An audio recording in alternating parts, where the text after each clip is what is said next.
Hello guys, welcome to my YouTube channel. This is Kuya Potpot Vlog, no? At meron tayong isang reaction video po mula po sa upload po ni Sir Olives TV kung saan nadulas ng hindi sinasadya si Dr. Love, guys. So, bago tayo magsimula ay mag-shoutout po muna tayo. May love shoutout po sa ama ng Kalingap na si Kuya Bal Santos Matubang, Ate Edna Vlogs, Kalingap Rab, 10 ng kanyang mga kasamahan. At syempre, may love shoutout din po sa lahat po ng sumusuporta sa buong Team Kalingap. Isang mapagpalang umaga po, tanghali o gabi mga Kalingap, saan man kayong sulok na mundo naroroon. Naway lagi po kayong gabayan ng poong may kapal. At ayan guys, dire-diretso na tayo at mag-reaction video na tayo. Ngayon, Dok, lilinawin ko ngayon sa iyo kung totoo ba na may tampuhan ng EDSI ngayon? Sa tingin ko, parang ano ba tingin mo? Tingin ko, wala naman ako nakikita ang nagtatampuhan eh. Nagkaroon lang sila ng konting girian. Silusan. Oo, girian. Normal yun sa magsyuta na... Magsyuta? Uy, duklaman na yun.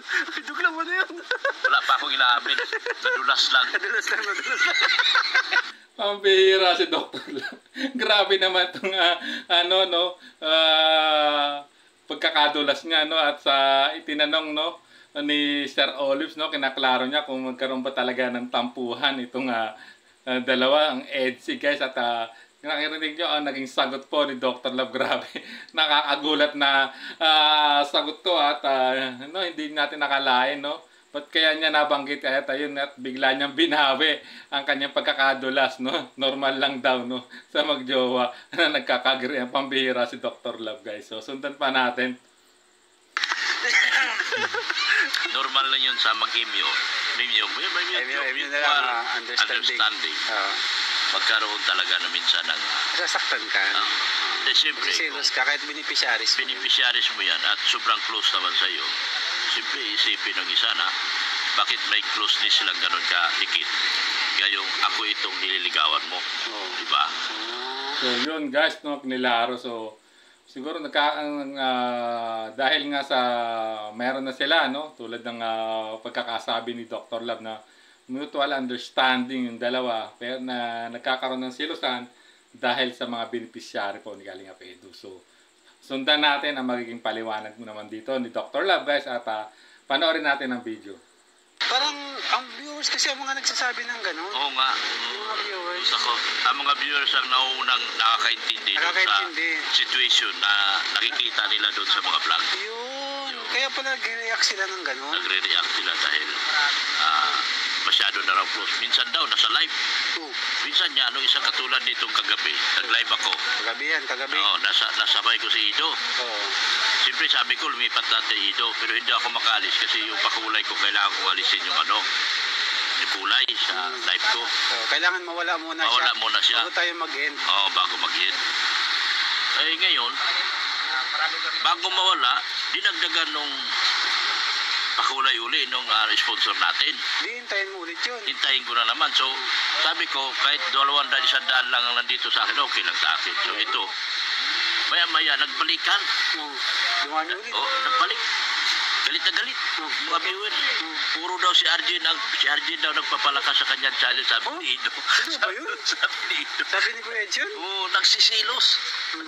Nagagalit. Bakit daw si Arjen? Kami daw EDSI nagpapalakas sa kanya. Parang nasakit yun Parang nasasaktan sila doon sa mga ganun. Minsan si Ido kasi, siyempre, ang in fairness naman kay Ido, doon naintindihan natin kasi beneficiary niya. Beneficiary niya. Mahal niya yun, beneficiary niya. Tinutulungan niya yun. Kaya, siyempre, sasabihin niya, ito nagpapalakas sa akin. Binasama naman nila, intindi kasi...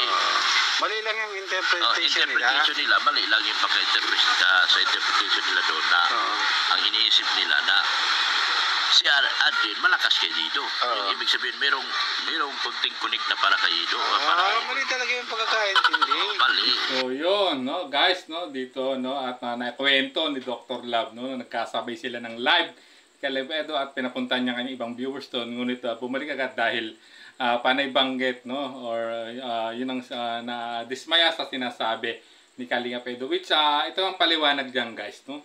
Si Kalingap Edu po kasi charity vlogger, Kalingap charity vlogger, no. At lagi naman niya sinasabi ang pag nagla-live siya, ang tinatopic niya ay about, no, sa mga update po sa kanyang mga tinutulungan, guys, no. So sana ay maging malawak ang pangunawa natin, guys, no. Kaya sinasabing ni Kalingap Edu na malakas si Argins, no, sa kanya, dahil ang ibig sabihin to, malakas ang views, no. Kasi viral po kasi si Argin, hindi lang po si Argin, si Jenilyn, si Tinay, no.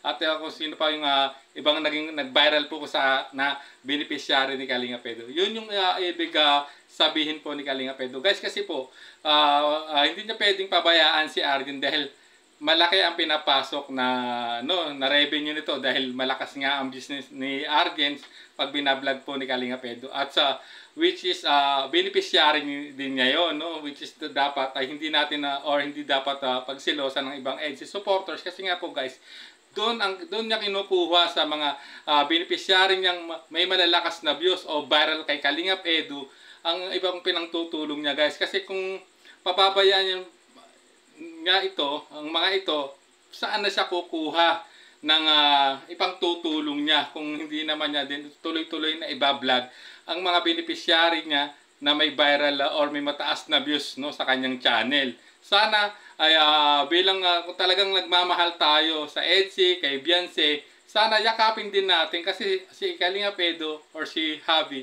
ay katambal ni YP or ni Beyonce, no. Kung ano yung pagmamahal nyo kay YP, sana ganun din po, parehas pong yung mahalin o yakapin at suportahan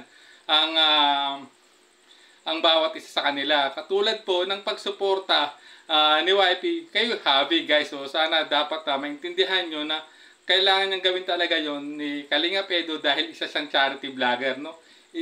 Doon siya kumukuha sa mga viral beneficiary niya ng pinantutulong o pinang-i-scout niya. Kasi dahil sa mga views nagkakaroon siya ng magandang revenue na siya namang dinadagdag niya sa pantulong, sa pag-i-scout pa niya ng mga posibleng maging niyang beneficiary. So, dapat nakasupport tayo kay Kalingap Edu, no?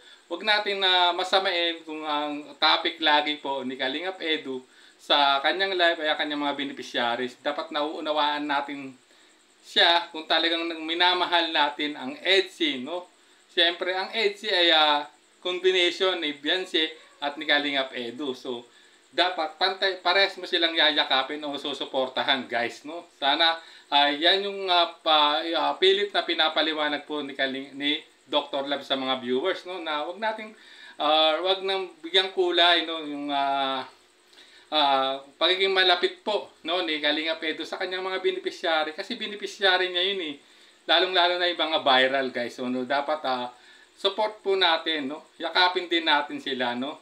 At wag natin nabigyang kulay, no? At tandaan nyo, tulad nga sinabi ni Kalingap Rob, si Javi ay para lang kay YP, guys. So, aabangan na lang natin yan sa tamang panahon, guys. So, ayan. At nalaman na natin ang pambihirang isiniwalat po ni Dr. Love, no? Sa kanyang pagkakadulas sa naging tanong po ni Sir Olives TV, guys. So hanggang dito na lang po ang ating reaction video. Kung gusto niyo pong mapanood ang full video nito ay pakibisita lang po uli ang official YouTube channel po ni Sir Olives TV. At siyempre pa-like and share na rin po. At siyempre don't skip ads para makatulong po tayo sa kanyang adhikain po, no, ni Sir Olives TV, guys. So hanggang dito na lang po ang ating reaction video. Maraming salamat po. Hanggang sa muli po nating reaction. There's a vlogger named Kuya Papa, spreading good vibes, giving all he's got. With the camera in his hand, he hits the road, capture moments, sharing stories untold. Kuya Papa, he's the one we adore, bringing smiles, he's got so much more. In this crazy world, he is a ray